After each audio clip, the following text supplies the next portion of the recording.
পিপাসার্ত ব্যক্তিকে, তৃষ্ণার্ত ব্যক্তিকে পানি পান করানো। এই ব্যাপারে অনেক হাদিস এসেছে, আমি দুইটা হাদিস নিয়ে এসেছি। পানি পান করানোকে রাসূল বলেছেন এটি উত্তম একটি সাদকা, সওয়াব। আন কাতাদা রাদিয়াল্লাহু তাআলা আনহু আন সাঈদ রাদিয়াল্লাহু তাআলা আনহু আন্না সাআদান উতিতা নবী সাল্লাল্লাহু আলাইহি ওয়াসাল্লাম ফাকালা আইয়ু সাদাকাতি আজাবু ইলাইকা ক্বালা আল মা।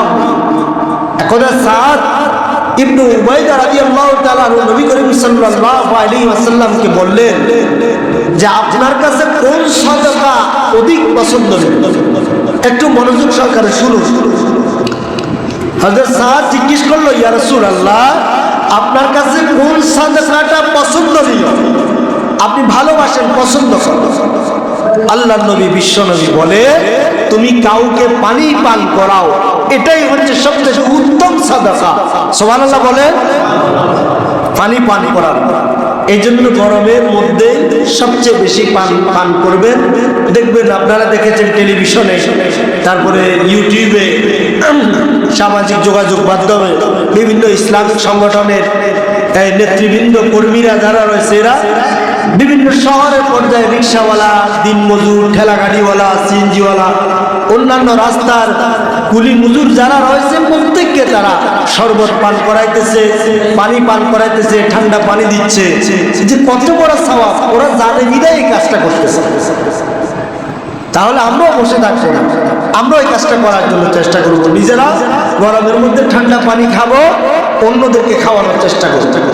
আরেকটা হাদিসে এসেছে, তাও একই রাবী বর্ণনা করেছেন, রাসূল সাল্লাল্লাহু আলাইহি ওয়াসাল্লাম বলেছেন যে মুসলিম, কোন বস্ত্রহীন মুসলিমকে, কোন একজন মুসলমান আরেকজন মুসলমানকে যার কাপড় দেয়, ওই বস্ত্রহীন মুসলমানকে কাপড় পরাবে, অর্থাৎ কাপড় দিবে। রাসূল সাল্লাল্লাহু আলাইহি ওয়াসাল্লাম বলেন, মহান আল্লাহ তাকে জান্নাতে একটা সবুজ পোশাক পরাবে। সুবহানাল্লাহ। কোন ব্যক্তির কাপড় নাই, পাঞ্জাবি হোক, লুঙ্গি হোক, পায়জামা হোক, অথবা শাড়ি হোক, থ্রি পিস হোক, তার নাই, আপনি তাকে দিলেন, আল্লাহ তাআলা কিয়ামতের ময়দানে একটা সবুজ পোশাক, জান্নাতি পোশাক আপনাকে দান করাবেন, পরাই দিবেন। সুবহানাল্লাহ। এরপরে রাসূল বলেন যে মুসলিম কোন অভুক্ত মুসলিমকে আহার করাবে। আপনার কোনো ভাই, মুসলিম ভাই, খাবার খায় নাই, টাকা নাই, অভাব, কষ্ট হচ্ছে, দুপুরে খাবার খেতে পারে না, তখন আপনি তাকে কি করছেন? খাবার খাওয়াই দিচ্ছেন। আল্লাহ তাআলা আপনাকে জান্নাতে এত বেশি ফল ফলাদি খাওয়াবেন যা আপনি কল্পনাও করে শেষ করতে পারবেন। সুবহানাল্লাহ, সুবহানাল্লাহ। দুনিয়াতে খাওয়াইছেন একজনকে, অথচ জান্নাতে আল্লাহ যত ফল আছে সব ফল আপনাকে খাওয়াবেন। এরপরে তৃতীয়ত আল্লাহ তাআলা বলতেছে, রাসূল বলেন যে মুসলিম কোন পিপাসী, তৃষ্ণার্ত মুসলিমকে পানি পান করাবে।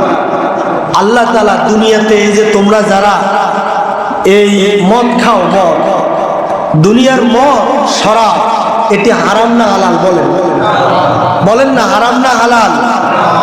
কিন্তু কিয়ামতের ময়দানে জান্নাতে মদ খাওয়া আপনার জন্য হালাল। সুবহানাল্লাহ বলেন। আল্লাহ তাআলা সেদিন আপনার জন্য মদকে হালাল করে দিবেন, যে তুমি দুনিয়াতে মানুষকে, তৃষ্ণার্ত মানুষকে, পিপাসিত মানুষকে পানি পান করাইছো, আসো শরাবান তাহুরা, আজকে তুমি পবিত্র শরাব পান করে নাও। সুবহানাল্লাহ, সুবহানাল্লাহ।